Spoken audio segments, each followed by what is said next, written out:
You're standing in aisle 7. You got the same box of cereal you've bought every week for 3 years. You know what it costs. You know what it should cost. You could tell someone the price without looking, but the tag on the shelf looks different. Not the price. The tag itself. It's not paper anymore. It's a small digital screen, about the size of a playing card, glowing faintly under the fluorescent lights. And the number on it is not the number you remember from last Tuesday. You didn't get a coupon. There's no sale sign overhead. The store didn't send you an email about a price increase. The number just changed.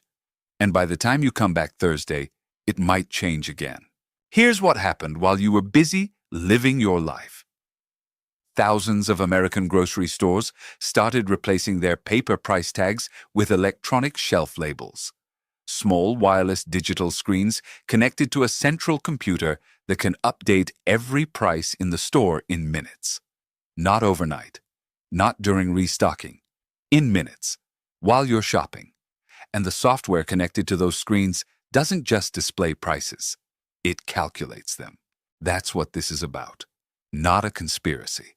Not they're watching you. Something more ordinary and honestly more worth understanding.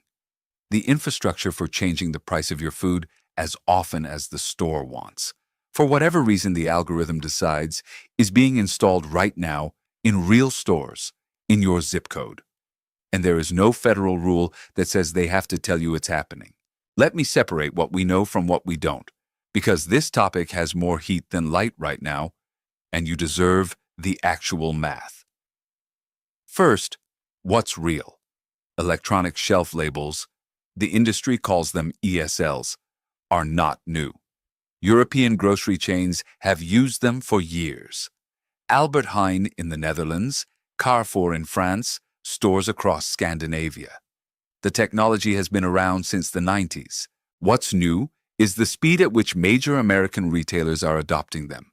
And what's new is what the software behind them can do. Walmart announced in 2024 that it would roll out electronic shelf labels to 2,300 stores. That's roughly 47% of its U.S. supercenters and neighborhood markets. Kroger has been piloting a system called EDGE, stands for Enhanced Display for Grocery Environment, developed with Microsoft, which doesn't just show prices. It can display different information to different shoppers based on their loyalty card profile. Schnucks, a Midwest regional chain, deployed ESLs across all of its roughly 112 stores starting in 2023. And these are just the ones making public announcements. The global ESL market was valued at about $1.5 billion in 2023 and is projected to hit over $4 billion by 2030. So the hardware is going in. That part is documented. Now, what that hardware connects to. The pricing optimization software that feeds these digital labels can ingest an enormous range of data. Historical sales by item, by store, by time of day, by day of week. Competitor prices scraped from online platforms. Local weather data, because weather correlates with what people buy. Inventory levels. Items approaching expiration can be marked down automatically. And demand elasticity models, which is a technical way of saying the software learns how much the price of a specific item can go up before you stop buying it. The algorithm isn't trying to find the lowest price or the highest price. It's trying to find what the industry calls the optimal price point, the number that maximizes total margin. Not the number that's fair, not the number that matches your expectation. The number that extracts the most profit from the pattern of when you shop and what you're willing to pay when you get there. This is the same math that airlines have used for decades. It's the same math behind rideshare surge pricing. It's the same math hotels use when the rate for the same room changes, depending on whether you're booking for a Tuesday in February or a Saturday in June. But there is a critical difference, and this is where it gets uncomfortable. When you open a rideshare app and the surge multiplier is 2.4x, you see it. The app shows you the higher price. You decide whether to pay it or wait. Transparency is built into the transaction. When an airline charges more for a Friday evening flight, you can comparison shop across carriers, across dates, across airports. The dynamic pricing is visible. At the grocery store, there is no multiplier on the screen. There is no notification that says prices in this store are currently 12% above the morning level. There is no price history chart next to the digital tag. There's just a number, and you either take it or you don't. You have no way of knowing whether that number was different at 8 in the morning, whether it'll be different at 9 tonight, or whether the person who shopped here yesterday paid less for the exact same box. That's the gap. Not the technology, the disclosure. Or rather, the complete absence of it. Now, I need to be honest with you about what we don't know, because this is where a lot of the conversation online goes sideways. The claim that grocery stores are changing prices 3 times a day as standard practice. That's what the technology can do. The ESL hardware from major manufacturers supports unlimited daily updates. One system's documentation states it can reprice an entire store in under 10 minutes. But can change, and does change routinely as a practice at scale across major U.S. chains, are not the same claim.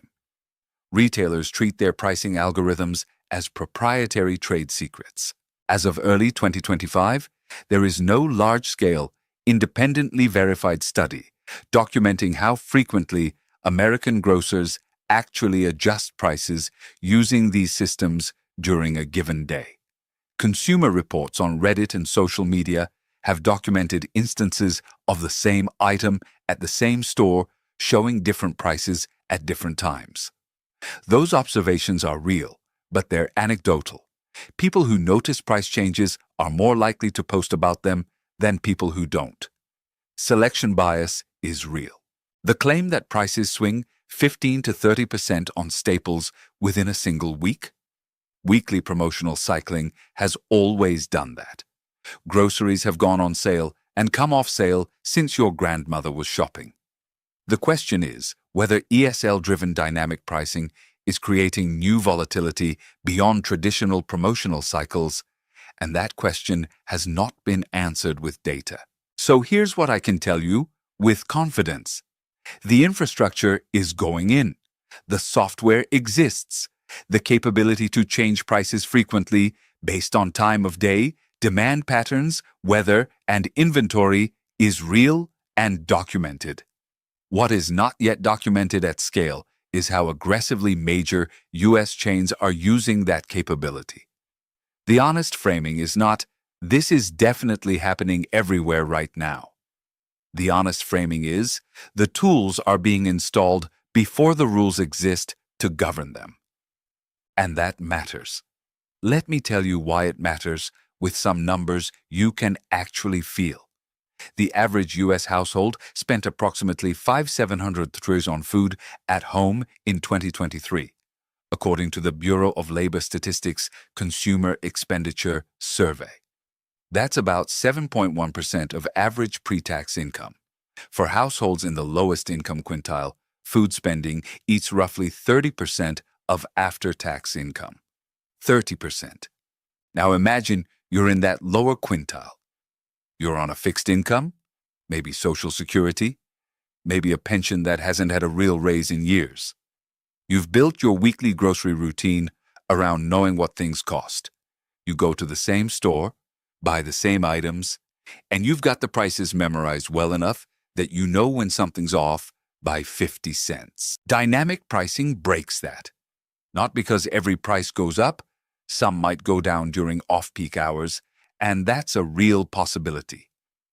But because your ability to predict what your grocery bill will be on any given trip is degraded. The anchoring that lets you budget is disrupted. And for a household spending 30% of its income on food, unpredictability is not a minor inconvenience. It's a math problem that compounds every week. Let's build a household to walk through this. Call them the Garcias. Combined income of $52,000 a year, which is close to median for a two-income household where both earners are over 60. After taxes and deductions, they take home roughly $3,800 a month. Their food budget is about $475 a month, right around the BLS average. That's $190 a week. The Garcias shop on Saturday mornings. They've done this for years. They know the store, they know the layout, they know the prices. Mrs. Garcia has a list, and she sticks to it. Now picture that same Saturday trip, but the store has installed ESLs connected to pricing optimization software. It's a high-traffic shopping period. The algorithm knows Saturday morning is peak demand.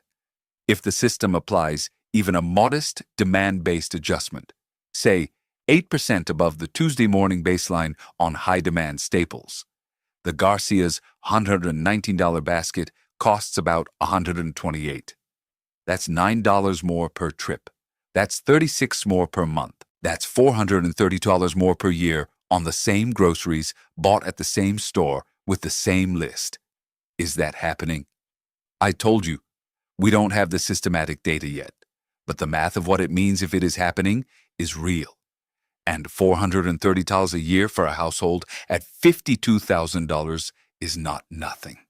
That's the electric bill for 2 months. And here's what makes this structurally different from other forms of dynamic pricing. You can choose not to take an Uber during surge pricing. You can choose a different flight date. You can book the hotel room on a cheaper night. You cannot choose not to eat. The demand for food is what economists call inelastic. When the price of cereal goes up 10%, you don't buy 10% less cereal. You buy roughly the same amount of cereal and cut somewhere else. The algorithm knows this. That's what demand elasticity modeling means in practice. The software identifies which items you'll keep buying regardless of price, and those are precisely the items where margin optimization is most profitable. Baby formula, bread, eggs, milk. The staples of a household that doesn't have the luxury of switching to a different brand or a different store. Okay, so who looked at this and said, we should probably have some rules? Not the United States. There is no federal law specifically regulating dynamic pricing in brick-and-mortar retail. The FTC's general authority under Section 5 of the FTC Act covers unfair or deceptive practices, but dynamic pricing itself is not classified as deceptive unless it's accompanied by something like a fake original price that was never actually charged. As of early 2025, the FTC has issued no specific guidance on grocery dynamic pricing. None. A handful of states, Connecticut, Massachusetts, Michigan, New York, Rhode Island, have item pricing laws that require individual price labels on products. In Massachusetts, the law says the price charged at checkout cannot exceed the lowest displayed price. Think about what that means if the digital shelf label changes the price upward after you put the item in your cart, but before you reach the register. Is that a violation? Nobody knows, because no court has tested it against ESL technology. It's a patchwork, and the patchwork has holes wide enough to drive a pricing algorithm through. Now, look at France. In 2023, the French Consumer Protection Authority, the DGCCRF, specifically addressed electronic shelf labels. They confirmed that existing regulations requiring clear, unambiguous price display apply regardless of whether the display is paper or electronic. They stated that price changes must not mislead consumers about the nature of promotions. The UK's Competition and Markets Authority launched a review of loyalty pricing and dynamic pricing in grocery retail in 2024. The European Commission opened a review of whether dynamic pricing in retail complies with existing consumer protection directives. In the United States, nothing. The same technology deployed by the same global manufacturers, governed by completely different levels of oversight, depending on which side of the Atlantic you're standing on. And here is something that doesn't get enough attention. There's a meaningful difference between dynamic pricing and personalized pricing, and most people blur them together. Dynamic pricing means the price changes over time, but at any given moment, everyone in the store sees the same number on the shelf. The cereal is $4.20 at 8 in the morning and $4.80 at 6 in the evening. But every customer at 6 p.m. sees $4.80. That's a transparency problem, but it's a universal one. Personalized pricing means different shoppers see different prices at the same time, based on their purchase history, loyalty card data, inferred income bracket, or shopping patterns.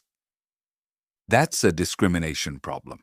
And the Kroger Edge system, which can display different information to different shoppers based on their loyalty profile and in-store position, has the theoretical capability to do exactly this. Whether it's being used for personalized pricing versus personalized promotional offers is not publicly documented. The distinction between here's a coupon tailored to you and here's a higher base price because the algorithm determined you'll pay it is the distinction between marketing and extraction. Same shelf, same screen, very different implications. Let me tell you about Wendy's, because what happened there tells you everything about where this is heading. In February 2024, Wendy's CEO mentioned dynamic pricing on a quarterly earnings call. He was describing a plan to use digital menu boards to offer discounts during off-peak hours, lower prices when the restaurant was slow to attract traffic. That's the benign version of dynamic pricing.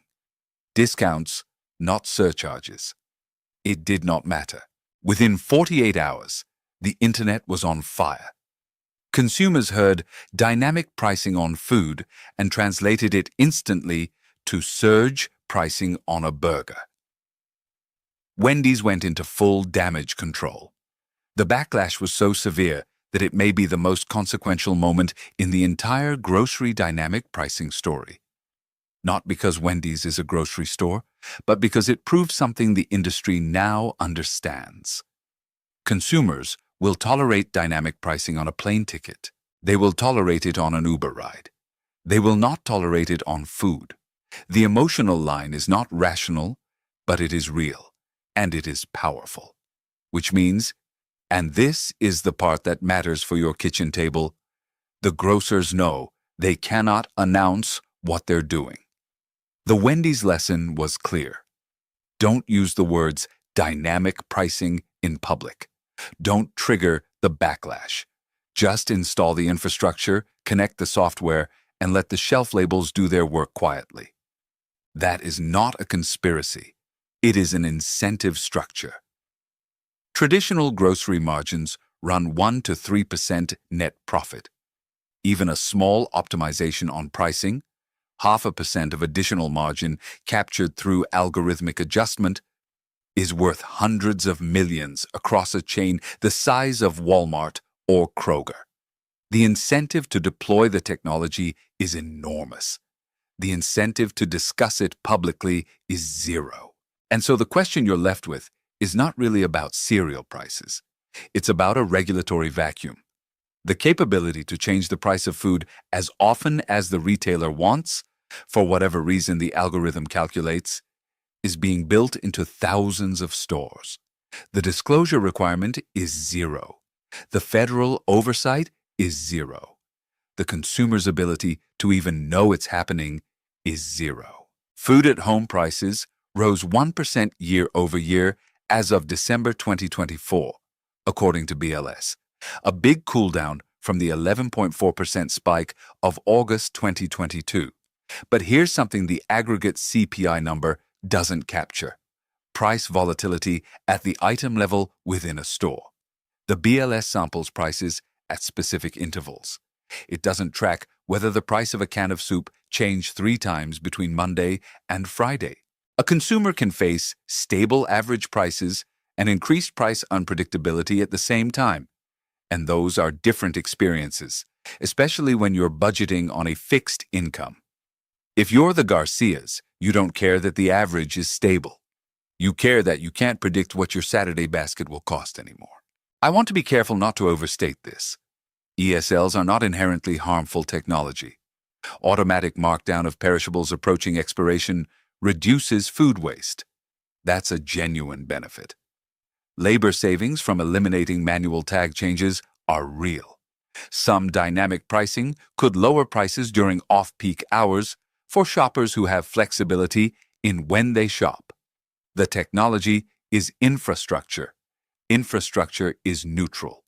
What matters is what gets built on top of it and who writes the rules. Right now, nobody is writing the rules.